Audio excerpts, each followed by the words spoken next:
أعوذ بالله من الشيطان الرجيم சபிக்கப்பட்ட ஷைத்தானை விட்டு அல்லாஹ்விடம் நான் பாதுகாப்பு தேடுகின்றேன்.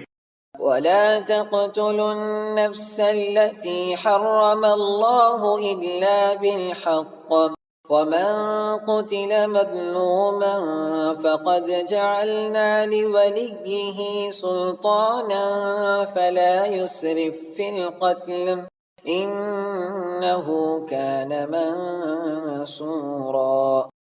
மேலும் இறைவன் தடுத்துள்ள எந்த ஓர் உயிரையும் கொலை செய்யாதீர்கள், நியாயத்தின் அடிப்படையில் அன்றி.